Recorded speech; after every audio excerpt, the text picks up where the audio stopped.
What is up, fellow nerds, and welcome back to the Depper Snapper Gaming channel, and welcome back to How Do I Want to Do This? This is our series where we take a look at all playable options available to players in Dungeons & Dragons 5th edition, then we rank them on a scale of 1 to 10 and either build them or fix them depending on how they rank. Now today we are finishing up our talks on the Horizon Walker Ranger, and this one is a lot of fun with a focus on extraplanar threats and teleportation, walking through walls, that kind of thing.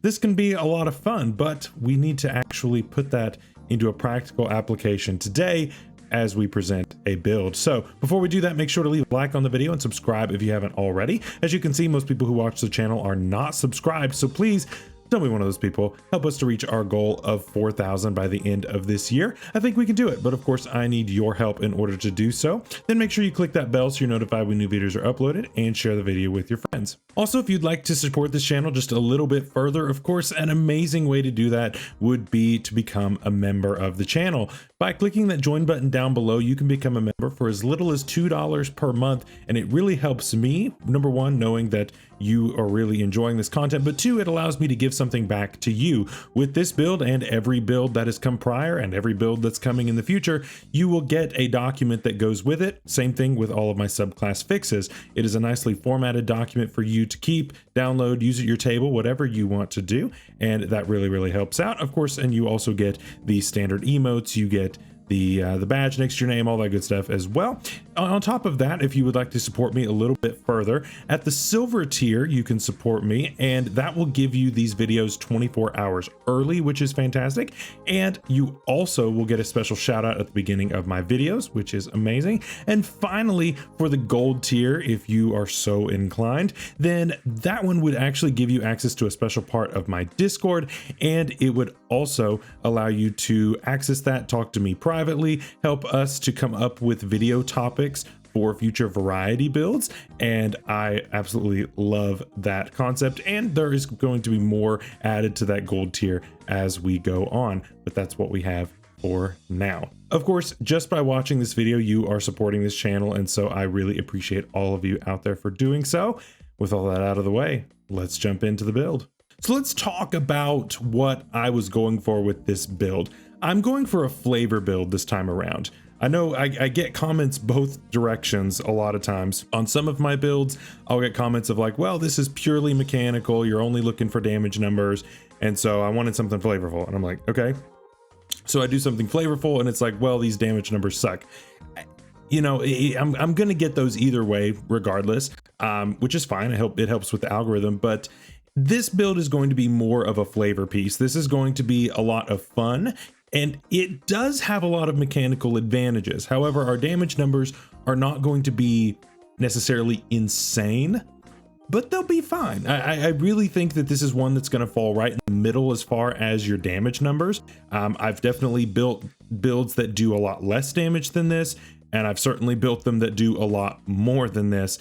So, you know, this is going to fall right in the middle as far as damage numbers go, but flavor wise, I think it's actually really cool. We're taking a really fun race. We're taking in some interesting multi-classing. And just remember, with this build, with this series, we are only required to take 11 levels of the subclass that we are going to be featuring in the said video. If we take less than 11 levels, then what's the point? We have to take the majority of our levels in said subclass in order for it to count. Makes sense. And so that is what we're going to be doing today. We're going to be taking the majority of our levels into Horizon Walker Ranger. So I hope you guys are looking forward to that. With all that out of the way, let's actually start building something. Starting off, of course, we have our race, and I want to take a race that I don't believe I've taken, at least not in a long time. I feel like I've taken this once before, but it's been a very long time. I want to take something that's a really fun pick that you don't typically think of, really, at least to me, when I'm thinking of races to choose from. This is certainly not toward the top of my list. However, my wife actually did play as one of these in a one-shot that we did last year with my regular group. We did one themed around some things at a somewhat local theme park. We kind of themed it around a theme park, which was really fun. But so she played basically as one of the characters that was placed within one of the rides that was at this theme park. And it was really cool. And it kind of, I was thinking of races to choose for this, and it really makes sense with the multi-classing that we are going with today.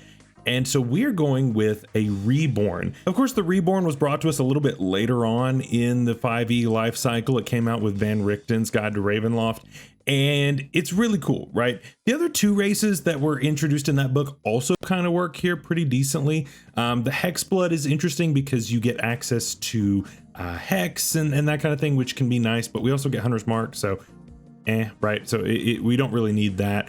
The Dampier is always interesting just with having like a bite attack and that kind of thing, but ultimately the Reborn is what I want to go with this time around. Now, with the Reborn, of course, you can choose a race that you were prior and then you became this if you want to, or you can just say Reborn and whatever.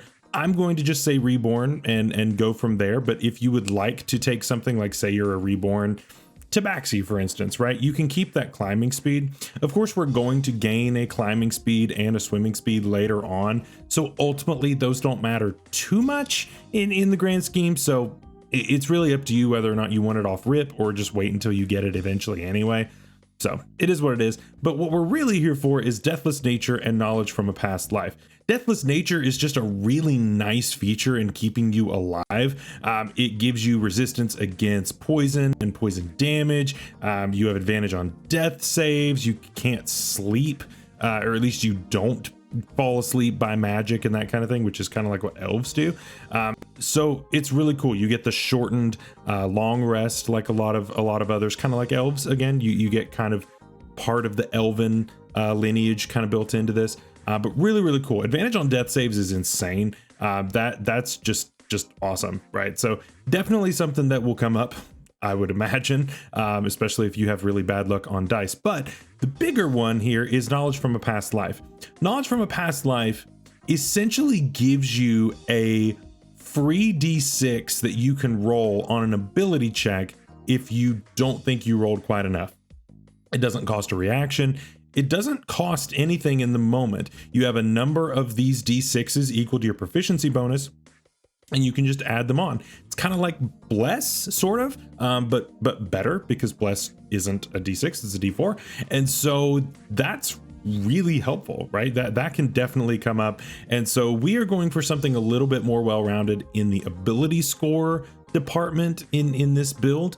And we're going to be focusing a lot on like teleportation and that kind of thing, which is the Horizon Walker's entire shtick. Next up, as far as stats go, we're going to, of course, be using our modified standard array as always. If you are using point buy, rolled stats, whatever it happens to be, your stats will probably look different than mine, and that's totally fine. Just adjust those as you see fit and just go in the order that I do from highest to lowest. So for our highest stat, we're going to throw that into our dexterity, second highest in wisdom, third highest in constitution, and then from there it really doesn't matter. We're not really using strength, charisma, or intelligence for anything specific, so whatever you want to do.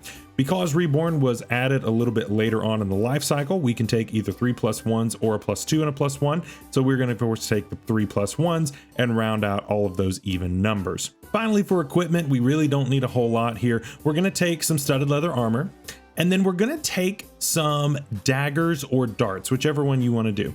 I'm going to say daggers here just for consistency with what it is that we are doing.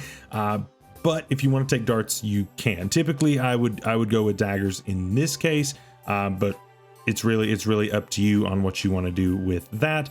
There are reasons why you might want to take darts, and we'll talk about that here in just a minute. But typically, I'm going to say that daggers probably going to be your better option. With all that out of the way, let's start taking some levels. Now, we are not starting Ranger this week, okay? I've been pretty good about starting in the class in which that we are studying that week, but this week I'm going to start elsewhere, and I have a big reason for that.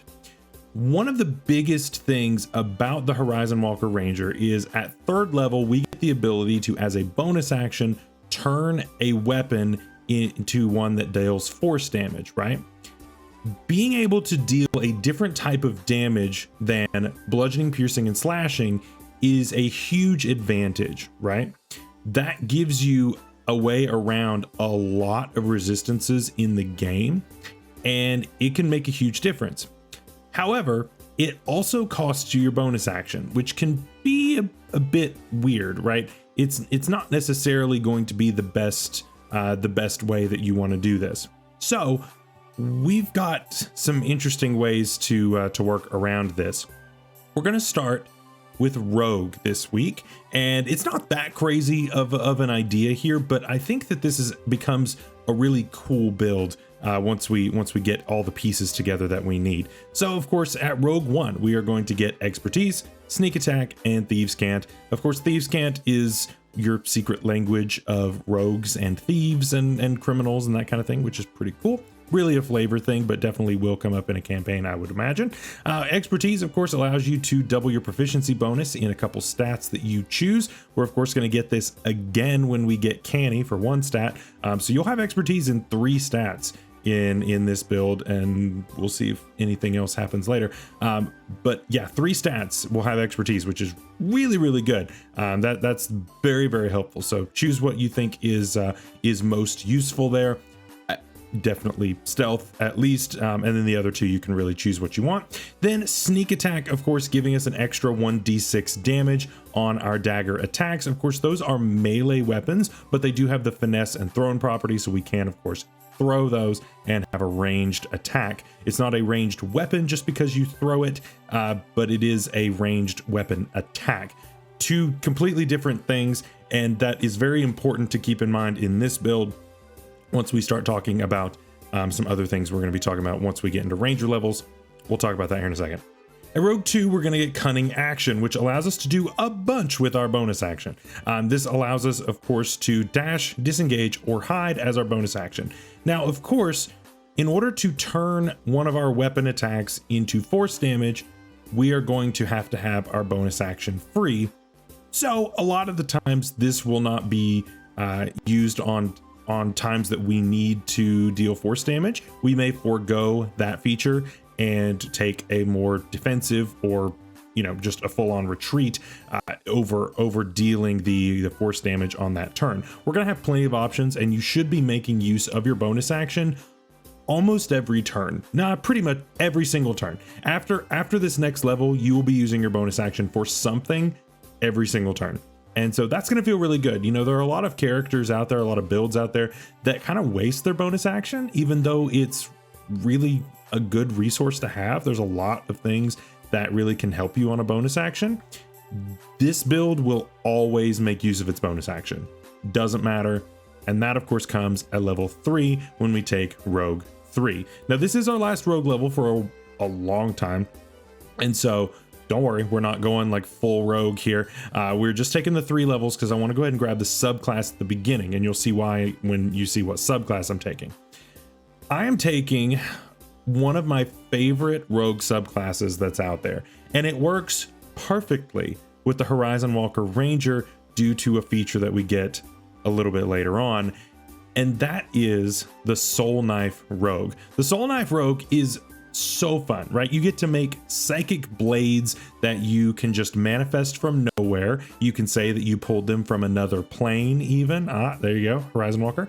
And then you can throw them, right? You have a 60-foot range that you can throw it. They are basically just daggers, right? They have the finesse property and they have the thrown property. And so you just pull it out whenever you take the attack action. Again, something interesting to think about once we get to a little bit later. When you take the attack action, you can generate one and throw it or stab with it. It's a melee weapon. And then when you make an attack on your attack action with that, you can turn around and do the same thing on your bonus action. Now, one thing that I want to talk about with this briefly is the distinction when it comes to 2-weapon fighting, right? When it comes to 2-weapon fighting, you typically will not be able to add your ability score modifier to the damage on a weapon if you are making that as a quote offhand attack on your bonus action. This has no such restriction, at least as far as I can tell within the rules.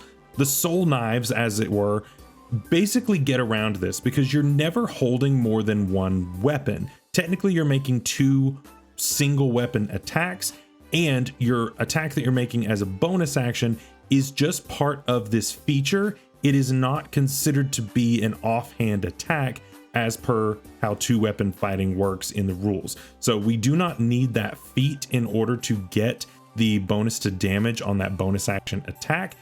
If you read the rules differently, let me know in the comments down below, but best I could tell, the Soul Knife Rogue does not need that feat in order to deal its dexterity modifier in damage on that second attack we make on our bonus action, which is great.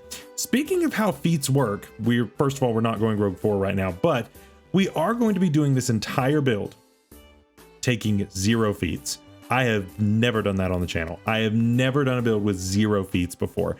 I really don't need them on this build. I don't need them. I will mention, of course, a few in honorable mentions, but I don't have any feats that are necessary in this build. So I'm taking ASIs every single time, which I think is interesting. I think it's a nice change of pace for us here on the channel. Of course, we're normally taking all kinds of crazy feats. I think we took like 3 or 4 last week. I'll put that up in the ad card above. They're fun. They're a lot of fun, but again, not every table allows them. And so this would be one where if your table does not use feats, this is the build for you. So we're going to have a lot of fun. We of course also get Psionic Power, which should not be overlooked. Psionic Power is really good, actually. I really like it. And it's really one of the reasons why I took the Reborn race. It gives you the Psi-bolstered knack, which allows you to add one of your psionic energy dice that you got from this feature back to your failed ability checks. Well, you already have a D6 that you could add from your racial, and now you have another D6 for now. Eventually will be a D8, and you will have twice your proficiency bonus number of these dice, which is really, really cool. We also get Psychic Whispers on this as well, and so you can choose a number of creatures equal to your proficiency bonus, roll one of the dice, and then for a number of hours rolled on that die, you can have telepathic speech with each of those. That is also incredibly good. That is just so useful in so many ways. Yeah, you basically have built-in mental walkie-talkies, and it's just so good, especially when you are going to be, right, you're going to get the etherealness spell, right, at level 7. You're going to be stepping through walls. Being able to then talk telepathically through a wall is huge. So yeah, I think that this is really, really cool. I think that it's really awesome, and the only thing that you have to do is just be within a mile of each other. So it doesn't matter if you step through a wall. You don't have to maintain line of sight. You don't have to maintain anything. That's awesome. And this really allows you to be that ranger, rogue, loner, hunter, scout, like whatever you want to do. All of this really is going to augment all of those things together. So I love this subclass. It's super fun. Okay, I'm done talking about that. Of course, we also got us a improvement to our sneak attack to 2d6. Okay, I'm done. Ranger levels. We are now going ranger, and we're going to be here for a very long time. Ranger 1, we of course get our Deft Explorer, which gives us Canny, which is basically expertise that we got earlier, but half. We only get one skill out of that, which is totally fine, still very good. We also get Favored Foe, which we are never going to use. That is not worth our bonus action, and it is not worth our concentration, so forget it. Act as though we never even got it. Next up, Ranger 2. Now, Ranger 2 is interesting, right? Because there is the archery fighting style, and there's the thrown weapon fighting style. Now, some people, if you don't read the rules correctly, would say the archery fighting style is actually viable here because you are making a ranged weapon attack with your weapon, right? And so therefore, because you're doing that, you can take a +2 to hit. That is not how this works. These are melee weapons. Both your daggers and your psychic blades are melee weapons with the thrown property. It does not work just because you threw it. It's still a melee weapon. So you cannot use the archery fighting style with a weapon that is melee that is thrown. Now, if you wanted to take the archery fighting style with a dart, then you can. That is a ranged weapon, and therefore the archery fighting style would work. Do I recommend it? Not really. I would rather keep everything consistent and make sure that when I take a feature, it can augment everything I'm doing rather than just one thing I'm doing. So I'm going to take that, and then it is going to actually improve our damage by a little bit, right? It's nothing crazy, but it does give you +2 to the damage rolls whenever you make a weapon attack that is thrown. That applies to our psionic blades, and it applies to any regular daggers, which we will talk about here in just a second. For right now, we're just going to be using our psychic blades. We're not going to be using the regular daggers for now, unless you for some reason ran into like a mind flayer. But if you're running into mind flayers here at level 5, you have a lot bigger problems than that. For our spell casting, which is what we also get here, we are of course going to get protection from evil and good at 3rd level in Ranger, but it technically comes here with the 1st level spells. And then absorb elements is good here. Hunter's Mark, of course, is the big one. That's going to take your bonus action on the 1st turn, and then after that, probably going to be doing Psychic Blades from there on out. Then Ranger 3, we get several things here as a Horizon Walker Ranger. We of course get Primal Awareness and Horizon Walker Magic, which is what gives us the extra spells. Horizon Walker Magic is what gave us protection from evil and good. Also, let me know down in the comments, am I the only one that always wants to say protection from good and evil? I know it's protection from evil and good, but I always want to say good and evil. I don't know. But yeah, let me know in the comments if you accidentally say it the other way all the time, because I certainly do.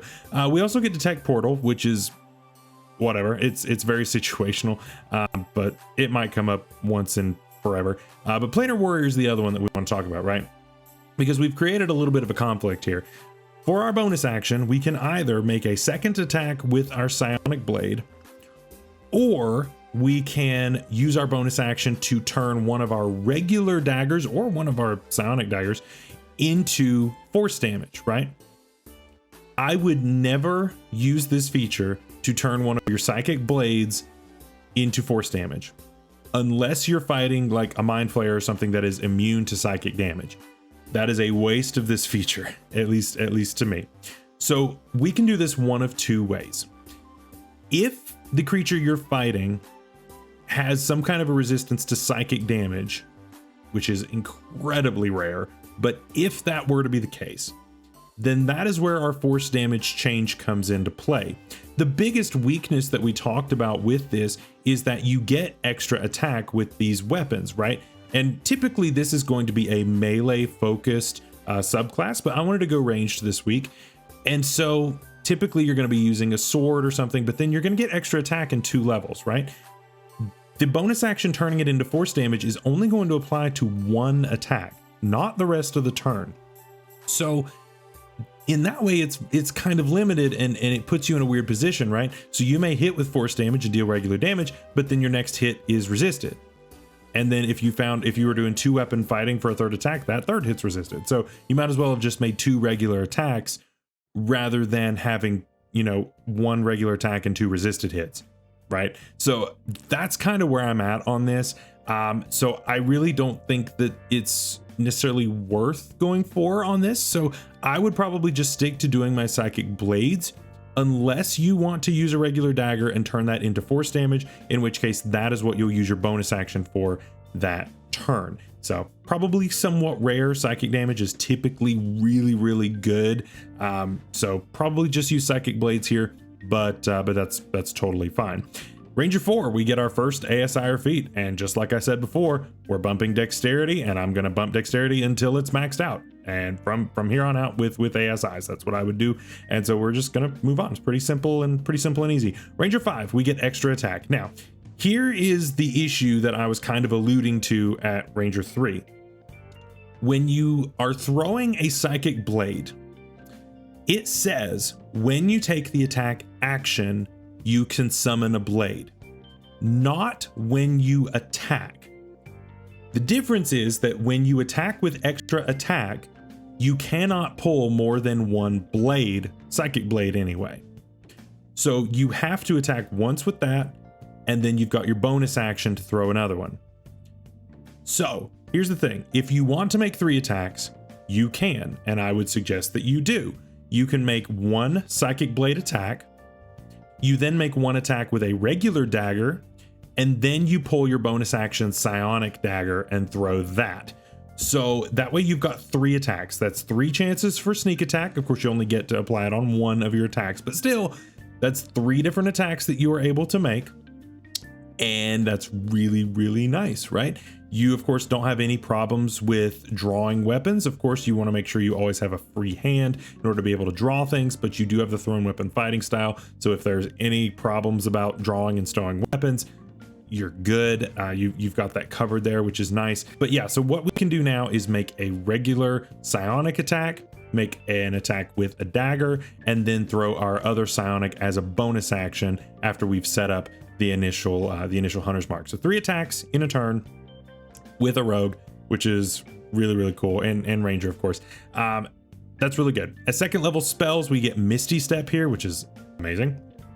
And then for stuff that you can take, Aid, Lesser Restoration, Pass Without Trace, even maybe Summon Beast are also really, really good. We're probably going to be just focusing on our hunter's mark for right now, but any of those options are totally fine. Ranger 6, we get our improvement to Deft Explorer, which gives us roving. That's an improvement to our walking speed, and that gives us the climbing and swimming speed. Like I said, you could have gotten this from your racial if you wanted to do it that way, or you just get it here. It's either way, whatever you want to do. Ranger 7, we get Ethereal Step, so we can cast Etherealness, but it only lasts for 1 round. So this can allow you to jump through a wall or do whatever it is that you want to do. So establish your telepathic communication and then go do your thing, right? And as long as you stay within a mile of everybody else, you're good. And that feels really, really nice. Definitely a great feature, especially in combination with this. Ranger 8, we get another ASI or feat. If your dexterity is not maxed out yet, keep going towards that. I'm going to jump over to wisdom, and we're just going to go down the line until everything's maxed out. At Ranger 9, we don't get any features, but we do get spells and, of course, haste. Now we are no longer worrying about Hunter's Mark. We are going with haste. This, of course, gives us an extra attack, which, of course, means we are using our regular daggers for that again. So we've got 2 daggers. We have to start out with nothing in our hands, right? So we start out with nothing. We throw our psychic blade. We draw and throw a second one. We draw and throw a third one. We can do that because we have the thrown weapon fighting style. Then we throw our bonus action one, and that's a total of 4 attacks, which is super, super fun. I think that's really cool. So 2 of them are psychic, 2 of them are normal, and it feels really good. Or you could take your bonus action and turn one of those into force damage if you wanted to, just by switching up the order in which you do those things. So that's also really cool. So that feels good.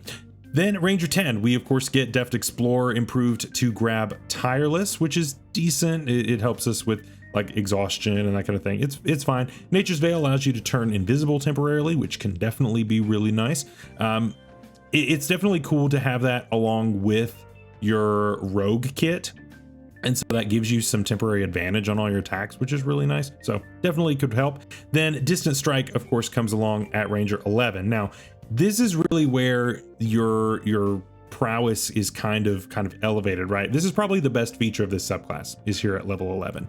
So this is going to, at least for our purposes, extend your movement speed because you can now run and then teleport 10 feet before making an attack.